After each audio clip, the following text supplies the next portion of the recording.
আমি বাড়িতে দেখেছি আমার মা যখন চুলার ভিতরে আগুন ধরায় প্রথমে হালকা পাতলা ছোট লাকড়ি গুলা দিয়ে আগে আগুন ধরায়। কথা ঠিক আছে না? বড় লাকড়ি দেয়? আপনার এলাকা মনে বড় লাকড়ি দেয় আগে না ছোট দেয়? হালকা পাতলা ছোট লাকড়ি গুলা দিয়ে আগুন ধরায়। আগুনটা যখন প্রকাশ পেয়ে যায় তখন বড় বড় লাকড়ি গুলা চুলার ভিতরে দেওয়া হয়। অগণবিজি কয়েকদিনের ভিতরে যে যুদ্ধটা হবে ওই যুদ্ধের ময়দানে আমাদের মতো ছোট ছোট হালকা পাতলা লাকড়ি গুলা যারা আছে তাদেরকে যুদ্ধের ময়দানে পারমিশন দিয়ে দেন। ওই যুদ্ধের ময়দানে গিয়ে আল্লাহ দ্বীন রসুলের তরিকা জিন্দা করার জন্য লড়াই করতে করতে শহীদ হয়ে যুদ্ধের ময়দানে বড় আগুন লাগাইয়া দেই। তুমি আমার ভাই হইয়া যাইবা, এক মুসলমান আর এক মুসলমানের ভাই। আওয়াজ ভরে বলেন না সুবহানাল্লাহ। সাহাবায়ে কেরাম তোমার ভাই হয়ে যাবে তুমি কালেমা পড়ে মুসলমান হলে। দিন যদি তুমি গ্রহণ করে নাও। রাখাল ছেলে এবার ডেকে বলে তাহলে আমি আর দেরি করব না, এই মুহূর্তে আপনি আমাকে তাড়াতাড়ি করে কালেমা পড়াইয়া মুসলমান বানায়া দি। কালেমা পড়ে মুসলমান বানায়া দিলেন। ওই রাখাল ছেলে এবার ডেকে বলে অগণবিজি আমি তো কালেমা পড়ে মুসলমান হয়ে গেলাম, সবে মাত্র আমি ইমানদার হইলাম, কালেমা পড়ে নিলাম। ইসলাম সম্পর্কে তো তেমন কোনো ধারণা আমার নাই। ইসলাম সম্পর্কে কিছু ধারণা আপনি আমারে দিয়ে দেন। নবীজি এবার ডেকে বলেন রাখাল ছেলে রে, তুমি এমন সময় কালেমা পড়ে মুসলমান হয়েছ, আমি নবী যে তোমার নামাজ পড়ার কথা বলবো, এখন কিন্তু নামাজ পড়ার কোনো অক্ত না। রাখাল ছেলে রে, তুমি এমন সময় কালেমা পড়ে মুসলমান হয়েছ, আমি নবী যে তোমার যাকাত দেওয়ার কথা বলবো, এখন কিন্তু যাকাত দেওয়ার কোনো সময় না। তুমি এমন সময় কালেমা পড়ে মুসলমান হয়েছ, আমি নবী যে তোমারে হজ করার কথা বলবো, এখন কিন্তু হজ করারও কোনো সময় না। তুমি এমন সময় মুসলমান হয়েছ, আমি নবী যে তোমারে রোজা রাখার কথা বলবো, এখন কিন্তু রোজা রাখারও কোনো সময় না। এই সময়ে একটাই আমল করার সুযোগ আছে, ওই আমলটা হলো আল্লাহর দ্বীন রসুলের তরিকা জিন্দা করার জন্য জিহাদ ফি সাবিলিল্লাহ ছাড়া আর এই মুহূর্তে অন্য কোনো আমলের সুযোগ নাই।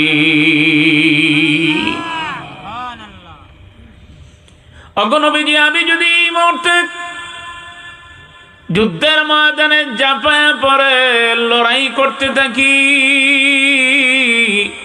লড়াই করতে করতে যদি আমি এই মুহূর্তে শহীদ হয়ে যাই, আপনি নবী আমার জন্য কি করবেন? নবীজি ডেকে বলেন রাখাল ছেলে রে, তুমি যদি এই মুহূর্তে যুদ্ধের ময়দানে গিয়ে ঝাঁপায়া পড়ে শহীদ হয়ে যাও, তাহলে শুনে রাখো আমি নবী ঘোষণা দিলাম কাল কিয়ামতের দিন তোমাকে জান্নাতে পৌঁছায়া দেওয়ার জন্য আমি নবী স্বয়ং জামিন হয়ে গেলাম। আমি তোমাকে জান্নাতে পৌঁছায় দেওয়ার জন্য জামিন।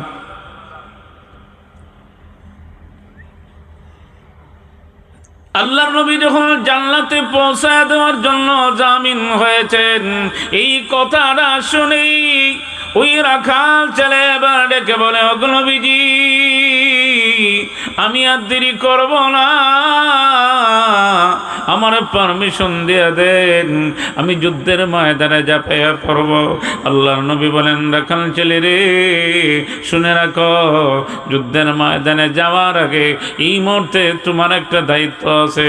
ওই দায়িত্ব কি দায়িত্ব? তোমার দায়িত্বটা হলো তোমার অধীনে যেই বকরিগুলা আছে, ওই বকরিগুলা তো হলো তোমার মালিকের তোমার কাছে আমানত।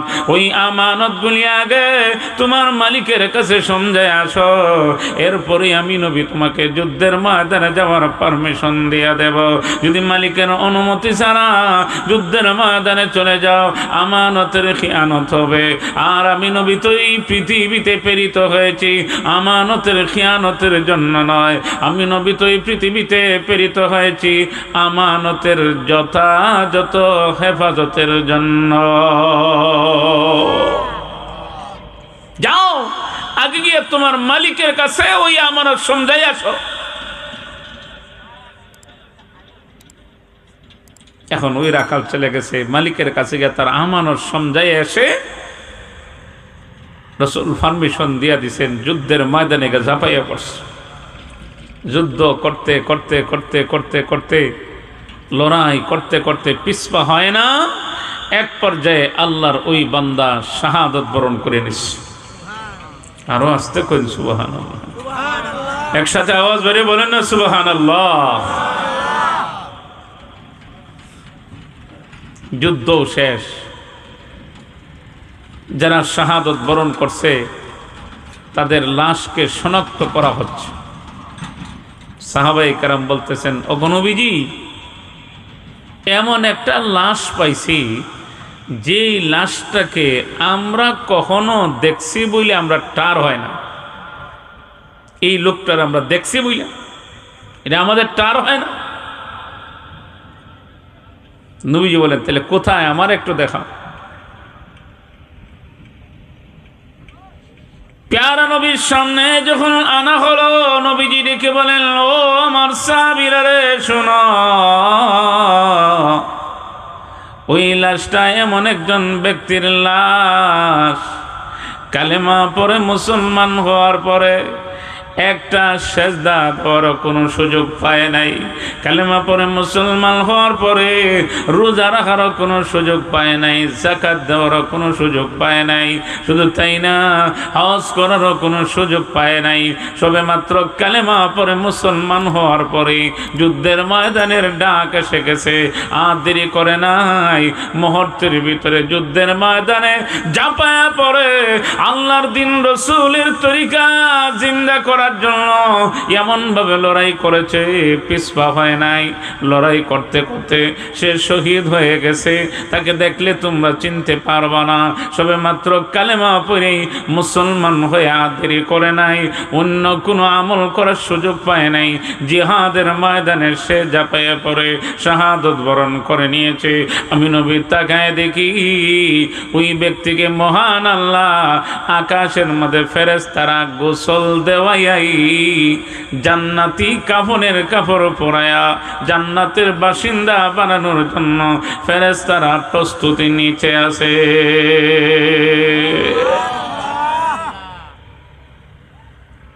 কাজেই মানুষের জীবনের সবচেয়ে বড় দামি মূল্যবান সম্পদ হলো ঈমান।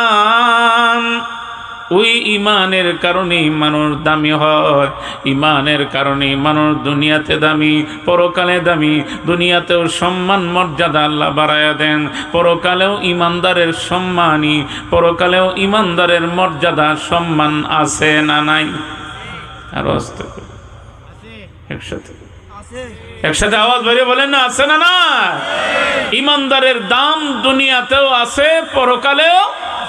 একসাথে আওয়াজ বেরিয়ে বলেন, পরকালেও আছে। দুনিয়াতেও আল্লাহ ঈমানদারদেরকে দামি বানিয়ে দিয়েছেন, পরকালেও দামি। এই জন্যই মানুষের জীবনের সবচেয়ে বড় দামি মূল্যবান সম্পদ হলো কি?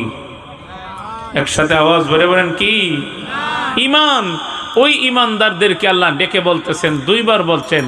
আয়াতের শুরুতেও বলছেন তোমরা আল্লাহরে ডরাও, আয়াতের শেষেও বলতেছেন যে তোমরা আল্লাহরে ডরাও।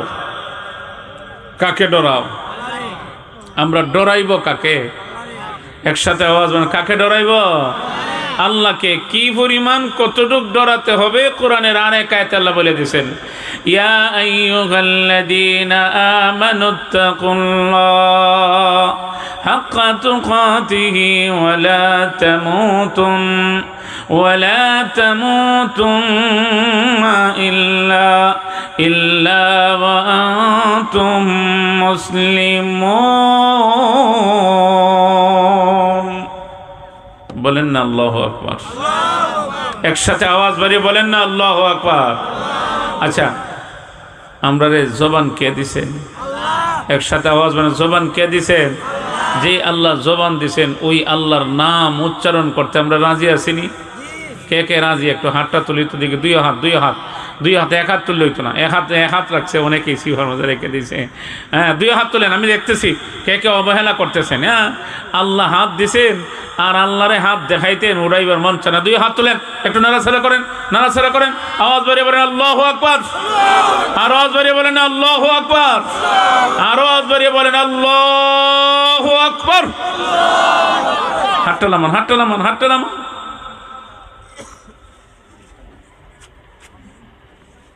এই হাত থেকে ভাবিতে বইছ কেন?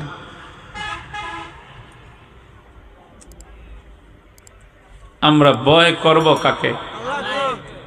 আল্লাহর ভয় যদি অন্তরে থাকে তাহলে কি কেউ কোনোদিন গুনাহ করবে? কথা বলেন, গুনাহ করবে? কেন করবে না? এই পৃথিবীতে এমন কোন জায়গা আছে যে জায়গায় দাঁড়াইয়া গুনাহ করলে আল্লাহ দেখবেন না? আসেনি কোনো জায়গা? কথা বলেন, কোন জায়গা আছে? এমন কোন জায়গা নাই যেই জায়গায় দাঁড়াইয়া গুনাহ করলে আল্লাহ দেখবেন না। একেবারে অমাবস্যার রাত্রির চেয়েও যদি অন্ধকার হয়, এর ভিতরেও যদি কেউ দাঁড়াইয়া গুনাহ করে, তামাম পৃথিবীর মানুষ না দেখলেও দেখবেন কে? একসাথে আওয়াজ বাড়িয়ে বলেন, কে দেখবেন? আল্লাহ দেখবেন। আল্লাহকে ফাঁকি দেওয়া যায়? এখন এই ভয়টা যদি কোনো পরিবারের প্রধানের অন্তরে তৈরি হয় তাহলে দেখবেন সেও গুনাহ করে না, পরিবারের সদস্যরা অন্যায় করলেও বাধা দেয়নি না দেন? এক কথা আওয়াজ বাড়িয়ে বলেন, দেয়নি না দেয় না? দেয়, বাধা দেয়। নিজেও গুনাহ করে না, অপরকেও গুনাহ করতে সহযোগিতা করে না, বরং বাধা দেয়। কয় কেন অন্যায় করো, কেন অপরাধে জড়িত হবে? নবীজি একদিন সাহাবায়ে কেরামদেরকে নিয়ে একটা জামাত নিয়ে নবীর একজন সাহাবীর ঘরে গেছেন। ওনার নাম হযরতে আবু তালহা রাদিয়াল্লাহু তাআলা। ওনার বাড়িতে গিয়ে একটা গুরুত্বপূর্ণ বিষয় আলোচনা শুরু করছেন। একটা বিষয় আলোচনা শুরু হইলে সকলেই তো কথা বলে, আমার একটা মত। এইভাবে মতগুলি প্রকাশ করেনি না? করে না? মতগুলি প্রকাশ করে। সাহাবায়ে কেরাম সকলেই রাসূলের সামনে কথা বলতেছে, কিন্তু একজন দেখা যায় ব্যতিক্রমী। উনি কোনো কথা বলেন না, কোনো আওয়াজ নাই, নীরব নিস্তব্ধ। উনার থেকে একেবারে কোনো কথাই নেই, কোনো প্রস্তাবই নেই। উনি কে? হযরতে উমরে ফারুক রাদিয়াল্লাহু তাআলা। উনি নরম না গরম? কথা বলেন, নরম না গরম? একসাথে আওয়াজ বাড়িয়ে বলেন, নরম না গরম? কি পরিমাণে গরম, যার নাম শুনলে শয়তান আর এই রাস্তা দিয়ে আয় না। মাইকের ওভারটা আসেননি কেন?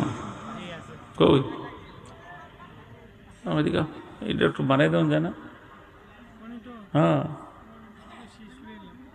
শীষ ধরতে পারে।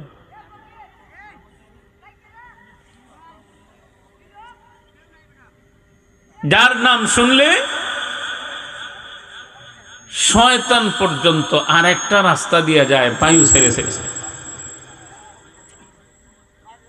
আর আগেকার যুগে, বর্তমান সময় দেখবেন মহিলারা বাচ্চারা ঘুম পাড়ায় বাঁধা কত ভয় দেখায়, ঘুমায় যা, বিলাই আইতেছে, কুত্তা আইতেছে, ভয় দেখায়নি? হ্যাঁ, ঘুমাই গেছেন নি আপনারা?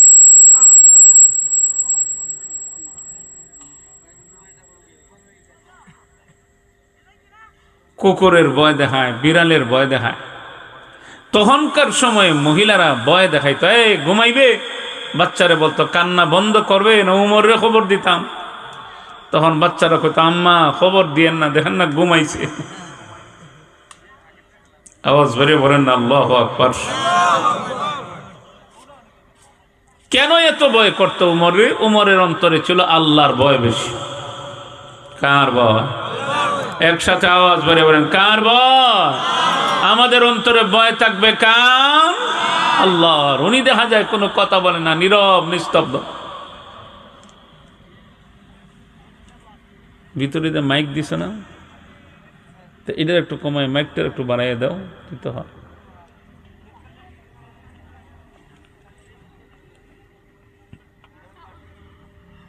উনি নীরব নিস্তব্ধ, কোনো কথা নাই, কোনো আওয়াজ নাই, একেবারে।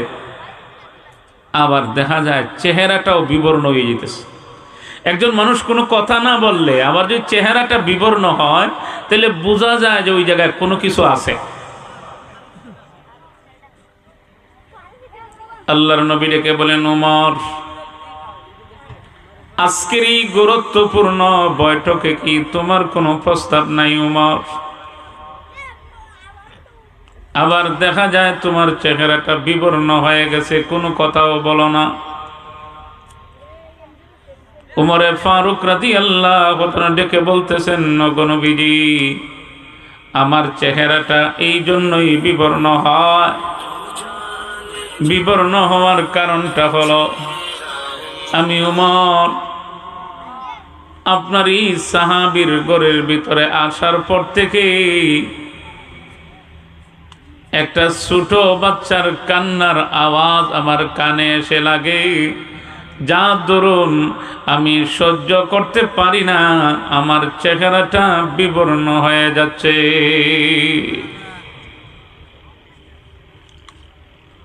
ছোট ছোট বাচ্চাগুলি যদি কান্নাকাটি করে, লক্ষ্য করে দেখবেন, ওই বাচ্চা যদি আত্মীয় হয় অথবা অনাত্মীয় হয়, দূরের হোক অথবা নিকটের হোক, বাচ্চা আত্মীয় না হলেও কান্নাকাটি করলে কিন্তু বাচ্চার কান্নার আওয়াজ সহ্য করা যায় না। কথা বলেন ঠিক কিনা? মায়া লাগে, দয়া লাগে, নিনা লাগে না? ছোট বাচ্চার কান্নার আওয়াজ আমি উমরের মতো শক্ত হৃদয়ের অধিকারী ব্যক্তির দিলটাকে নরম করে দিচ্ছে, আমি সহ্য করতে পারি না। নবীজি ডেকে বলেন, সাহাবীরে, তোমার ঘরের ভিতর কি কোনো ছোট বাচ্চা আছে নাকি? সাহাবী জবাব দেন, নবীজি, হ্যাঁ, আমার ঘরের ভিতরে একটা ছোট বাচ্চা আছে। বলে, ওই বাচ্চাটা কোথায়, একটু দেখায় দাও। সাহাবী পর্দার কাপড়টা সরাইয়া দিলেন।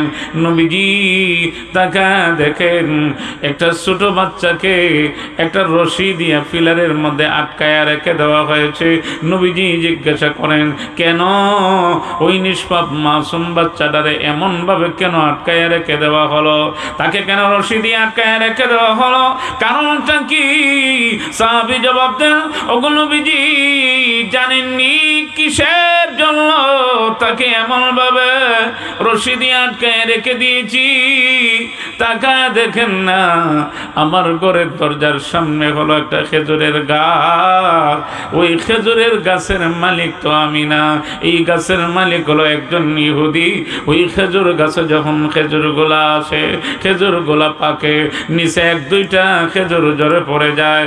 আমার ওই সন্তান, সে তো মাসুম বাচ্চা, সে তো ছোট, সেই কথা বুঝে না মালিকের অনুমতি ছাড়া যে এই ফলগুলা খাওয়া যায় না। আমি আবার তাকে আটকায় রাখতে পারি না। আমার ভয় হয় কাল কিয়ামতের দিন আমি আল্লাহর কাঠগড়ায় দাঁড়ায়া কি জবাব দেব, আমি জবাব দিতে পারবো না। আবার ওই গাছটা কিনে আনতে পারি না, মাসুম বাচ্চাটাকে আটকায় রাখতে পারি না। পরকালের জবাব দিই তার ভয়ে, যাতে করে আমার সন্তান কোনো অপরাধে জড়িত না হয়।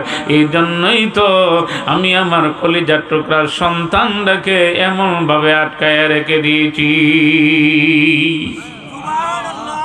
আরো জোরে বলেন সুবহানাল্লাহ। সকলে মিলে একসাথে বলিষ্ঠ আওয়াজ দিয়ে বলি না সুবহানাল্লাহ।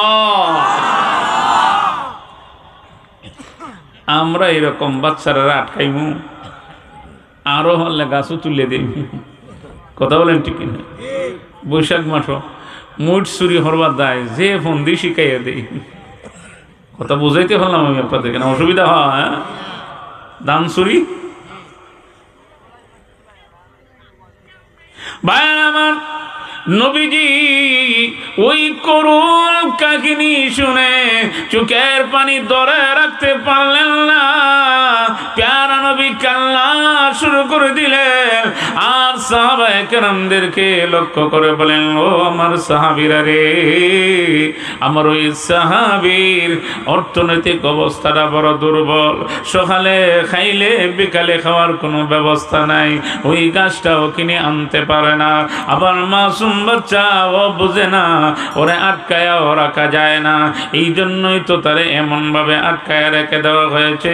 আমি নবী এই মুহূর্তে ঘোষণা দিলাম, ওই যে খেজুরের গাছ আছে, যে গাছের মালিক হলো ইহুদি, ওই খেজুরের গাছটা যদি কেউ কিনে এনে আমার ওই সাহাবীর মালিক বানায়া দিতে পারো, আমি নবী ঘোষণা দিলাম, ওই গাছটারে মালিক বানায়া দিলে আমি নবী তোমাকে জান্নাতে পৌঁছায়া দেওয়ার জন্য আমি নবী স্বয়ং জামিন হয়ে গেলাম।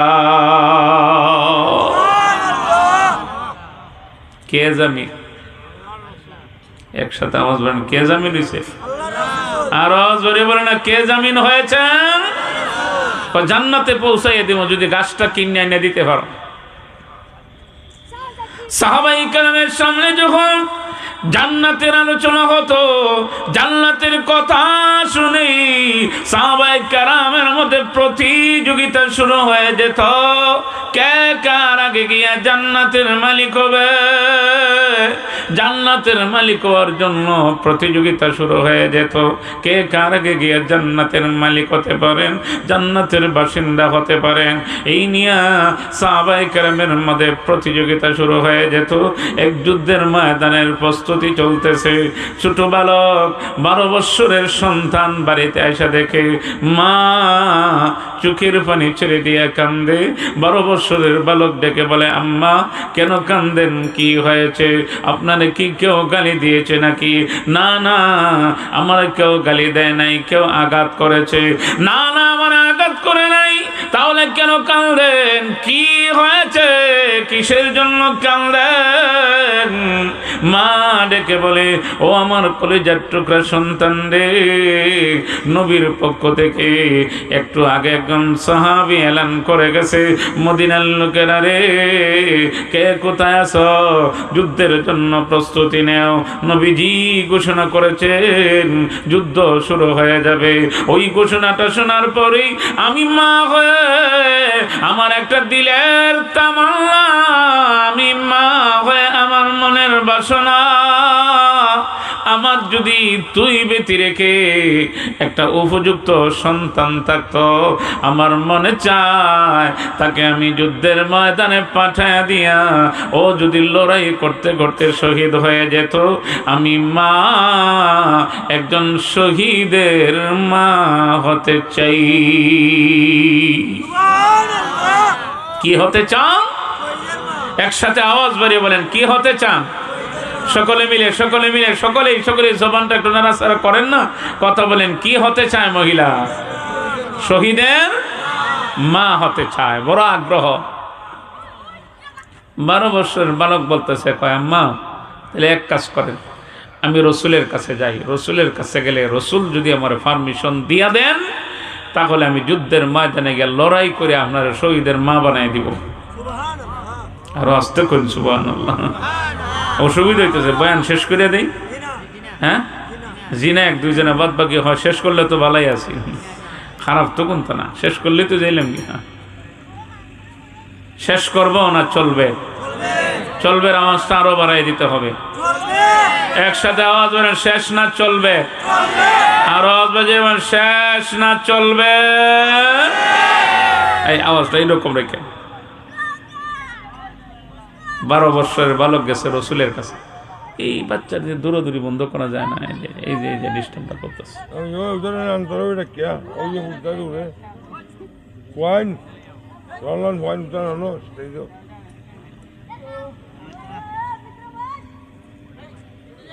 12 বৎসরের বালক গেছে রসুলের কাছে, নবীজি এই ঘটনা,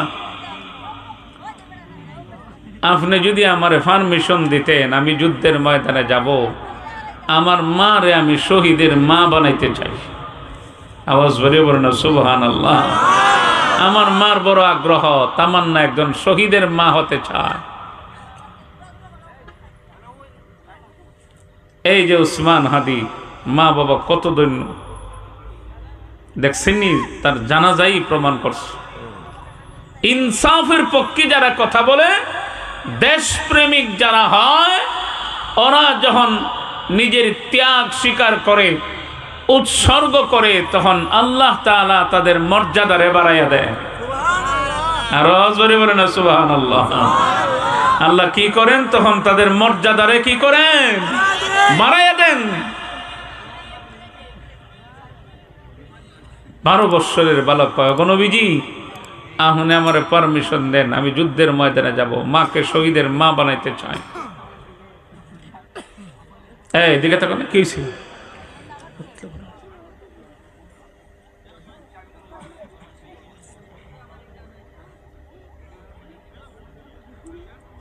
12 বৎসরের বালক যখন এই কথা বলছে, রাসূল জিজ্ঞাসা করেন, তোমার বয়স কত? আমার বয়স 12। নবীজি বলেন, যুদ্ধে যাওয়ার জন্য নিম্নে বয়স থাকতে হবে 15। কত? একসাথে আওয়াজ বেরোবেন, কত? নিম্নের বয়স থাকতে হবে 15। তোমার আরো 3 বছর বাকি আছে, বাড়ি যাও, আরো 3 বছর বাকি। কত সময় পরে আবার ঘুরাইন দেয়। দেখেন কি পরিমাণে আগ্রহ। নবীজি আমারে কি পারমিশন দেওয়া যাবে না? নবীজি বলেন, না না, তোমার পারমিশন দেওয়া যাবে না। কেন পারমিশন দিবেন না? তোমার বয়স কম। বয়স কম হলে কি হয়েছে? যদিও আমার বয়স 12-15 বৎসরের বালক যেইভাবে লড়াই করবে, আমিও তো এইভাবেই লড়াই করব। এক চুল পরিমাণও আমি পিছপা হব না। আমার বয়স কম হলে কি? নবীজি বলেন, যত কিছুই বলো না কেন, যুদ্ধের ময়দানে যাওয়ার একটা নিয়ম নীতি আছে, এটা লঙ্ঘন করতে পারবো না। এখন বাচ্চাদের আশা যদি পুরা না হয়, দেখবেন চেহারাটা মলিন হয়ে যায়। টার্গেট পুরা না হইলে চেহারা মলিন হয়। যখন রাসূল পারমিশনই দেন না, তখন সর্বশেষ ওই 12 বৎসরের বালক যুদ্ধের ময়দানে যাওয়ার জন্য রাসূলের সাথে যুক্তি দিয়া কথা বলা শুরু করছে। আওয়াজ বাড়িয়ে বলেন না সুবহানাল্লাহ। যুক্তি দেয়, দেখেন কত চমৎকার সুন্দর যুক্তি দিতেছে। যুক্তি দেয়, নবীজি আপনি আমার পারমিশন দিবেন না? বলে না। বলে কেন? বলে বয়স তো কম। আমি বাড়িতে দেখেছি আমার মা যখন চুলার ভিতরে আগুন ধরায়, প্রথমে হালকা পাতলা ছোট লাকড়ি গুলা দিয়ে আগে আগুন ধরায়। কথা ঠিক আছে না? বড় লাকড়ি দেয়? আপনার এলাকা মনে বড় লাকড়ি দেয় আগে, না ছোট দেয়? হালকা পাতলা ছোট লাকড়ি গোলা দিয়ে আগুন ধরায়। আগুনটা যখন প্রকাশ পেয়ে যায়, তখন বড় বড় লাকড়ি গোলা চুলার ভিতরে দেওয়া হয়। নবীজি কয়েকদিনের ভিতরে যেই যুদ্ধটা হবে, ওই যুদ্ধের ময়দানে আমাদের মতো ছোট ছোট হালকা পাতলা লাকড়ি গোলা যারা আছে, তাদেরকে যুদ্ধের ময়দানে পারমিশন দিয়ে দেন। ওই যুদ্ধের ময়দানে গিয়ে আল্লাহর দ্বীন রাসূলের তরিকা জিন্দা করার জন্য লড়াই করতে করতে শহীদ হয়ে যুদ্ধের ময়দানে বড় আগুন লাগাইয়া দেই।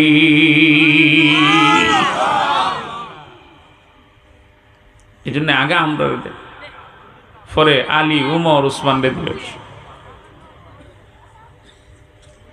প্যারা নবী ডেকে বলেন, শুনে রাখো, যতই যুক্তি দাও না কেন, এরপরও যুদ্ধের ময়দানে যাওয়ার পারমিশন দেওয়া যাবে না, পারমিশন দেওয়া হবে না।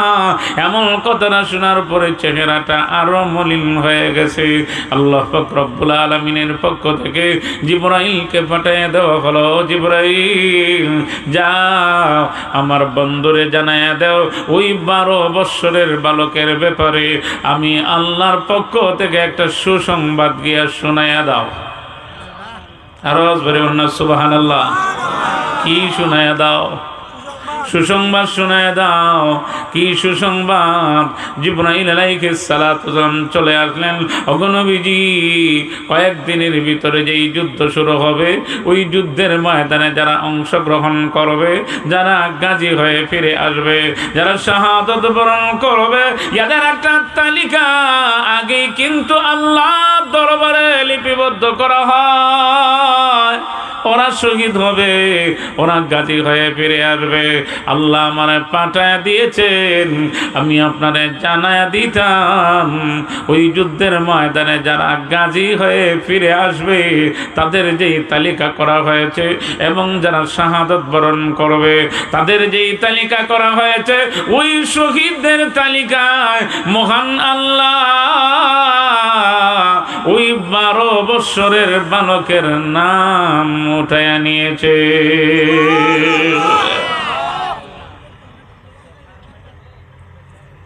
সাহাবাই কারাম এরকম জান্নাতের কথা শুনলেই পাগল হয়ে যেত। নবীজি কি ঘোষণা দিছেন? গাছটা কিনে এনে দিবায়, তোমারে জান্নাতে পৌঁছাইয়া দেওয়ার জন্য স্বয়ং নবী জামিন হয়ে যাবেন। আওয়াজ বাড়িয়ে বলেন সুবহানাল্লাহ। কে জামিন হবেন? স্বয়ং নবীজি জামিন হবেন। মজমুআতে ছিলেন হযরত উসমান গনি রাদিয়াল্লাহু তাআলা। উনি মনে মনে কয়, তাইলে এই গাছটা আমি কিনাম, আইনা ওই সাহাবীরে মালিক বানাইয়া দিয়া আমি জান্নাতের মালিক হইব। আরো 7 দিন পরে সুবহানাল্লাহ হইবা। আজকে কওয়ার দরকার নেই, আরো 7 দিন পরে। একসাথে আওয়াজ বাড়িয়ে বলেন না সুবহানাল্লাহ। উসমান গনি রাদিয়াল্লাহু তাআলাকে আল্লাহ এত পরিমাণে সম্পদ দিছেন যে সারাটা জীবন খালি আল্লাহর রাস্তায় দিছেন, কিন্তু কমে নাই, আল্লাহ খালি বাড়াইয়ে দিছে। যত দিছেন তত আল্লাহ খালি বরকত দিয়ে বাড়াই দিছে। উনি নিয়ত করছেন, কয় গাছটা আমি কিনে আন। ওই ইহুদি মালিকের কাছে গেছেন। ইহুদি মালিক দেখেই বুঝে লাইছে, কারণ অনেক ব্যবসায়ীরা কিন্তু কাস্টমার দেখলেই চিনে। কিছু কাস্টমার আছে, ব্যবসায়ীরা কয় সর্বনাশ, এই জাতি কাস্টমার 1 লাখ আইলেও মাল দিতাম না, এইটার দরকার নেই। এরা 1000 বার সালাম, এটা কাস্টমার। আর কিছু কিছু কাস্টমার আছে, ব্যবসায়ীদের টার্গেট হইল কাস্টমার 1000 লাগে না, কাস্টমারের মতো কাস্টমার 1-2টা হইলেই হয়। আছেন এরকম? কথা বলেন, আছে না? না, 1-2টা হইলেই হয়। ব্যবসায়ী বুঝে লাইছে যে উসমান আইছেন, এত সহজে রাজি হইতাম না, দাম বাড়াইম। নবীর সাহাবী বলেন, ওরে ইহুদি, ওই গাছটাকে বিক্রি করবা নাকি? কেমন কথা বলে দেখেন, কয় বিক্রি করার জন্য গাছ লাগাইছি নাকি? গাছ এটা বিক্রি করার জন্য লাগাইছি? এটা তো লাগাইছি বিক্রি করার জন্য না। সাহাবীকে বলেন, ওরে ইহুদি, ওই গাছটা যদি আমার কাছে বিক্রি করো, আমি তোমার বিনিময়ে 10টা খেজুরের গাছ দেব। না না, আমি বিক্রি করব না। নবীর সাহাবী ডেকে বলেন, যদি বিক্রি করো 20টা খেজুরের গাছ দেব। না, বিক্রি করব না, 30টা দেব। এইভাবে বাড়াতে বাড়াতে 100 পর্যন্ত বাড়াইলেন। কয় না, আমি বিক্রি করলে না আমি 100টার কথা শুনতাম, আমি তো বিক্রি করব না। আল্লাহর নবীর সাহাবী 100টা খেজুরের গাছের বিনিময়ে বিক্রি করতে যখন রাজি হয় না, ওই কথাটা শুনে নবীর সাহাবী আবার ঘোষণা দিয়ে দিলেন, ইহুদি রে, 100টা খেজুর গাছের বিনিময়েও যেহেতু রাজি হও না, তাহলে শুনে রাখো, অমুক জায়গায় আমার বিরাট বড় একটা খেজুরের বাগান আছে। ওই বাগানে শত শত হাজার হাজার গাছ আছে। ওই বাগানটা যদি নিয়ে যাও আর আমার বিনিময়ে ওই একটা খেজুরের গাছ দিয়ে দাও, একটু চিন্তা করে দেখো, আমি তোমার বিরাট বড় খেজুরের বাগানটা দিয়ে দেব, আর তুমি শুধুমাত্র কেবলমাত্র আমার একটা খেজুরের গাছ তুমি দিবা। চিন্তা করো, এখন ইহুদি মনে মনে চিন্তা করছে, এখন যদি আবার বেশি বাড়ানি যায় এমনও তো হইতে পারে, বাদে বেশি খাইতে গেলে কম খাওয়ান লাগবে, আছে না? হ্যাঁ, সকালবেলা মাছের দামের অভাব নাই, বিকালবেলা আবার পাওয়া যায়, কয় ঠিক আছে সকাল দাম আছেন এখন, আচ্ছা কমিয়ে দিলেন যেন, বলে না টাকা পয়সা না, টাকা পরে দিলেও আছেন, এরকম হয় না? ঘুমাই গেছেন মনে আপনারা, ঘুমাই গেছেন? হ্যাঁ, এরকম হয়নি না? হয় না? হয় না? দাম বাড়াইছে, এখন আর কেউ নেয় না, পরে বিকাল বেলা সাথে আরো কিছু ফিরিয়েও দেয়, আসেনি?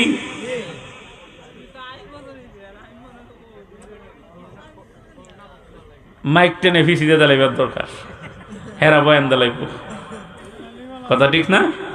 একটা মাতৃস দালাই ফিসু দিয়া দালাইলি তাদের বয়ান করব না, চিন্তা করেন না। এত মেহনত পরিশ্রম করে একটা আয়োজন করলো, আর ওদের কাছে কোনো মূল্যই নাই। আফসোস,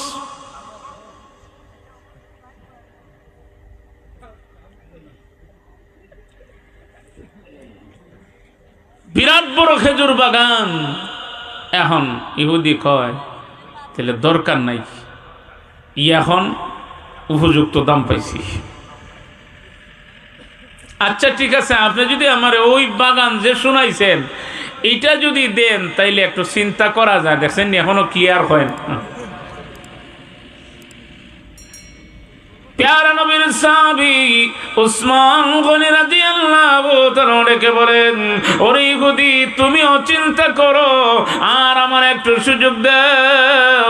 উনিও আবার চলে গেলেন নবীজির কাছে।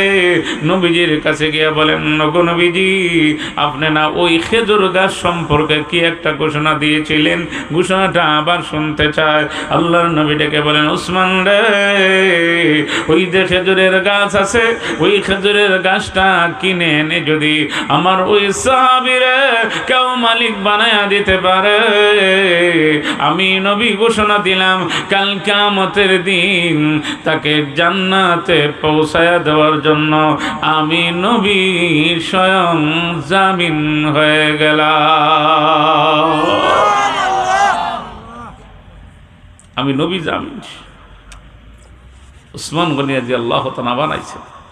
আয়া বলতেছেন, তোমার বুঝে শেষ? বলে হ্যাঁ। তাহলে বাগান নেও, গাছ আমারে দাও। গাছের মালিক হইয়া রসুলের সামনে এসে বলতেছেন, ও আল্লাহর রসুল, আজ থেকে কিন্তু এই গাছের মালিক আর কেউ নয়, আমি উসমান। আর আমি আপনারে আল্লাহরে খুশি করার জন্য ওই খেজুরের গাছটা আমি আপনার ওই সাহাবী আবু তালহারে দিয়ে দিলাম। আর আওয়াজবাড়ি বলেন সুবহানাল্লাহ। এতক্ষণ তো আপনারা মনে মনে ভাবতেছেন যে হুজুর তো আমরা কিচ্ছাটাই খালি শুনাইছে। আসলে এই ঘটনাটা বলে যেই আমি এখান থেকে একটা পয়েন্ট উদ্ধার করার মূল লক্ষ্য উদ্দেশ্য হলো কি পয়েন্টটা লক্ষ্য করে দেখেন, পরিবারের প্রধানের অন্তরে আল্লাহর ভয় তৈরি হয়ে গেলে ওর সামনে কোনোদিন তার অধীনস্থ যারা আছে সংসারে এরা কখনো অন্যায় কাজ করবে আর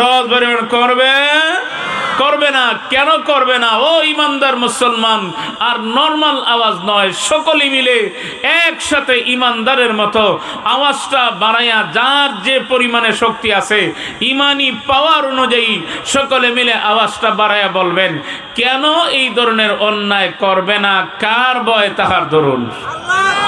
একসাথে আওয়াজ বাড়িয়ে বলেন, কার ভয়? আর আওয়াজ বাড়িয়ে বলেন, কার ভয়? আল্লাহর ভয়। দুনিয়াতে এরকম অনেক আছে গুনাহ করার মতো সুযোগ পায়, আছে না? গুনাহ করার মতো সুযোগ পায়নি না পায় না? গুনাহ করার মতো সুযোগ পাওয়ার পরেও মনে করেন রাস্তা দিয়ে যাইতেছে, এখন দেখেন রাস্তার পাশে খোলার চুরি একটা লাম্বইয়া রয়েছে, রাত বাজে একটা হাক্কা রয়েছে, কিতা বুঝেন এটা কি খালি উফরি দিয়ে আতাই আইব তুই যাব গিয়া, হ্যাঁ না সাইজ করে লিব সুযোগ পাইলে, আছে না?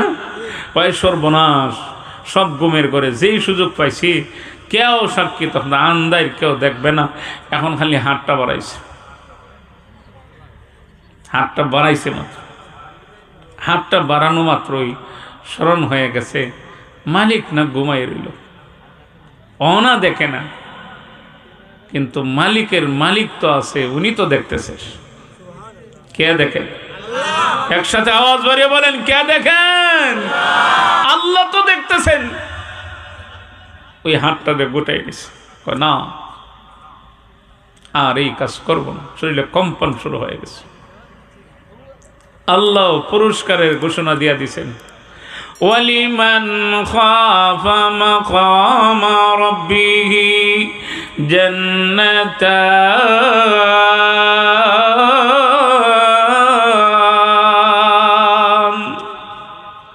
আল্লাহ পুরস্কারের ঘোষণা দিয়া দিয়েছেন। আল্লাহর ভয় অন্তরে ঢুকাইয়া অন্যায় করার মতো সুযোগ সুবিধা পাওয়ার পরেও যদি কেউ অন্যায় করে না, নিজেরে ফিরায় নেয় অপরাধ থেকে, তাহলে আল্লাহ পুরস্কারের ঘোষণা দিয়েছেন, ওর জন্য আল্লাহর তৈরি 2টা জান্নাত। আর জোরে বলেন না সুবহানাল্লাহ। তাহলে আমাদের অন্তরে ভয় তৈরি করতে হবে। কার? আওয়াজ বাড়িয়ে বলেন, আওয়াজ বাড়িয়ে বলেন, আওয়াজ বাড়িয়ে বলেন, কার ভয়? একসাথে আওয়াজ বাড়িয়ে বলেন, কার ভয়? আল্লাহর ভয়। আল্লাহরে ডরাও। আর বলতেছেন আগামীকালের জন্য। আগামীকাল বলতে আমি আপনাদেরকে জিজ্ঞাসা করতে চাই, আমাদের আগামীকাল বলতে আর আগামীকাল অর্থাৎ এই দুনিয়ার শেষ পরকালের জন্য কি প্রস্তুতি নিতেছ? পরকালটা তো 1 ঘন্টা পরেও হইতে পারে, 1 মিনিট পরেও হইতে পারে, 30 সেকেন্ড পরেও হইতে পারে। যখনই রূহটা বের হয়ে যাবে এই তো পরকাল শুরু। এখন 1 ঘন্টা না, আধা ঘন্টা না, 1 মিনিট না, 30 সেকেন্ড, এই কথা কি আমরা গ্যারান্টি দিয়ে কেউ বলতে পারবো? আরো বলতে পারবো না। গ্যারান্টি দিয়ে বলার কোনো সুযোগ নাই। যখন নামাজ আদায় করলাম আসর পর্যন্ত যাইতে পারবো কি পারবো না কোনো গ্যারান্টি নাই। আসরের নামাজ পড়লাম মাগরিব পর্যন্ত যাইতে পারবো কি পারবো না কোনো গ্যারান্টি নাই। এশার নামাজ আদায় করে ঘুমাইলাম, অল্প খেয়ে যখন ঘুমায় যাব মুয়াজ্জিন কিন্তু ফজরের আযান ঠিকই দিবে। এমনও হতে পারে আপনার আমার সকলের জন্য জীবনের শেষ ঘুমটাই ঘুম হয়ে যেতে পারে। মুয়াজ্জিন আযান দিবে কিন্তু আপনি আমি শুনবো না, এটাই শেষ ঘুম হয়ে যেতে পারে। কাজেই কখন কোন সময় আপনার আমার মরণ হবে, মৃত্যুটা হবে, এটা যেহেতু আমাদের জানা নেই। আল্লাহর ভয় অন্তরে ঢুকায়া পরকালের চূড়ান্ত সফলতা অর্জনের জন্য যদি আল্লাহর ভয় অন্তরে ঢুকায়া নিজেকে অপরাধ থেকে কন্ট্রোল করে রেখে যদি নেকির কাজ করে নেই, ভালো কাজ করি, অন্যায় থেকে নিজের হেফাজত করে নেই, তাহলে কাল কিয়ামতের দিন পরকালের জগতে চূড়ান্ত সফলতা পাবো, কামিয়াব হব। আর যদি না নিজেকে অন্যায়ের সাথে জড়িত করে রেখে দেই, অপরাধ করি, গুনাহ করি, বেপরোয়াভাবে দুনিয়াতে চলাফেরা করি, কিন্তু একদিন তো এমন একটা সময় আসবে জবাব যে দিতে হবে না এমনটা নয়, কড়ায় গন্ডায় আল্লাহর কাঠ গড়ায় দাঁড়ায় জবাব দিতে হবে, আটকা পড়ে যাব। কাজেই বিধায় এই দুনিয়ার হায়াতের জিন্দেগি রে যদি সুন্দর করতে চায় আল্লাহর ভয় অন্তরে ঢুকায়া নিজের হারাম পথ থেকে বাঁচায় রাখতে হবে, হালাল পথে চালাতে হবে। আল্লাহর বিধান, পবিত্রতম বিধান 5 ওয়াক্ত নামাজ আদায় করতে হবে, কোরআনুল কারীমের তিলাওয়াত করতে হবে, তাসবিহ তাহলিলগুলি আদায় করতে হবে। বেশি বেশি করে যদি নেকি করি, নেকির আমল করি, তাহলে দেখবেন দুনিয়ার জিন্দেগিও সুন্দর, পরকালের জিন্দেগিও সুন্দর হয়ে গেছে। এটা তখনই সম্ভব যখন আপনার আমার সকলের অন্তরে আসমান জমিনের মালিক আল্লাহর ভয়টা ঢুকে যাবে। কার ভয়? একসাথে আওয়াজ বাড়িয়ে বলেন, কার ভয়? আল্লাহর ভয়। আল্লাহকে যে যত বেশি ডরাইবা সে তত বড় তাকওয়াওয়ালা, সে তত বড় মুত্তাকি। আর আল্লাহর ভয়ই পারে মানুষকে দুনিয়ার সকল অপরাধ থেকে মুক্ত রাখতে। কাজেই আমরা এই গুণটা হাসিল করতাম, আল্লাহর ভয় আমাদের অন্তরে জাগ্রত হতো। আমরা কারা কারা চাই একটু হাতটা তুলি তো দেখি, একটু হাতটা তুলে, 2 হাত 2 হাত 2 হাত 2 হাত একসাথে আওয়াজ বেরিয়ে বলেন আল্লাহু আকবার। আওয়াজ বেরিয়ে বলেন আল্লাহু আকবার। মাশাআল্লাহ। হাতটা লামান, হাতটা লামান, হাতটা লামান। ওই যে কয়েকজন ভাই দাঁড়ায় আছেন, ওই যে সরে যেতেছে, খালি বলা মাত্র কয় সর্বনাশ, এর ভিতরে ঢুকলে তো অপরাধী হয়ে যাব। আমরা মাহফিলে ঢুকে অপরাধ করছি নি? এদের দৌড়ে বোঝা যায় আমরা অপরাধ করে নিয়েছি।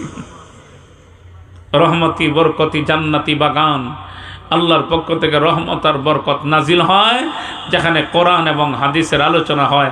এই জান্নাতি বাগানে বসার সুযোগ আমরা কে দিয়েছেন? একসাথে আওয়াজ বেরিয়ে বলেন, কে দিয়েছেন? আল্লাহ যেন পরকালেও আমরা এইভাবে জান্নাতের ভিতরে জান্নাতে মাহফিলে বসার সুযোগ দেন। আমরা এটা চাই না? একসাথে আওয়াজ বেরিয়ে বলেন, চাইনি না? চাই না। কাজে এই আজকের মাহফিল আপনাদের মসজিদ দেখেন, মসজিদের কাজ গত বছর মাহফিলের পরে ফিলার পর্যন্ত এই পর্যন্ত আইছে। এখন বাকি আছে কি? কথা বলে না, কি বাকি? হ্যাঁ, সাতটা হয়ে গেলেই পরে গাঁথনি হইলে তো অন্তত এর ভিতরে তো নামাজ পড়তে পারবেন। কি পড়তে পারবেন? নামাজ আদায় করতে পারবেন।